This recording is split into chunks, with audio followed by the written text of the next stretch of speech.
Good morning. So today is part one of a two-part series where I will be discussing the cult classic horror movie Suspiria from 1977 in hopes of deciding if it really needed the 2018 remake or not. But first, in order to talk about the present, we do have to discuss the past. So today I'm going to be talking about the original Suspiria. So Suspiria is an Italian horror movie that follows Susie, a ballerina who's accepted into a German ballet school that is believed to be the best in the world. But before she can even get settled, mysterious deaths and occurrences start getting all crazy.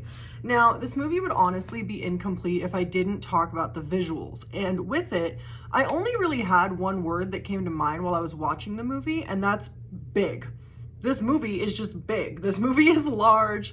The ceilings are high. The architecture is extreme, and everything is typically very monochromatic, or there's like a single overbearing color in a room that finds a way of making you uncomfortable.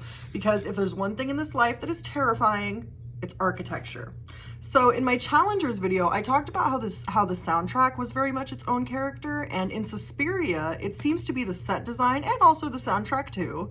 This movie has somehow managed to make the set and the soundtrack the disturbing thing about this movie rather than the action and the suspense, because on that front, this movie is actually pretty cheesy.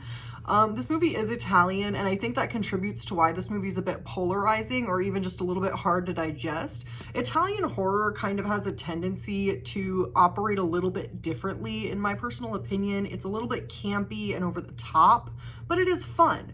So when you're watching a movie like that, you kind of have to keep in mind that it's in its own world, in its own genre, and the rules are different. It's kind of like when I talked about Czechoslovakian psychedelic films like Daisies and Valerie's Week of Wonders. Those genres have a purpose and a style that may be kind of weird to me as an American, but they do manage to be at the top of their respective genres. And this movie really is very over the top and very campy. The blood doesn't really look like blood. And for some reason, everyone takes a really long time to die. They roll around and fall into like every possible obstacle, and they take like 20 minutes before finally dying. And honestly, for me, it was actually quite comical. And for this to be a movie about a ballet school, there is very little ballet, which did kind of bum me out a bit. I was looking forward to that. So overall, I want to give the original Suspiria a 6 out of 10. Was I scared? Absolutely not. Was I entertained? Absolutely. This movie doesn't always make sense, but I do like the premise. It just didn't seem fully realized. And I'm actually really excited to watch the remake, mainly because it is directed by Luca Guadagnino, and I have not yet met a Luca Guadagnino film that I didn't like, so I'm excited about it. I'm really not sure yet if the movie needs a remake. We're gonna have to see what he did with it, but the story has some like really good bones to create something really cool from. So this next coming weekend, I will be watching the 2018 remake and hopefully coming up with an answer.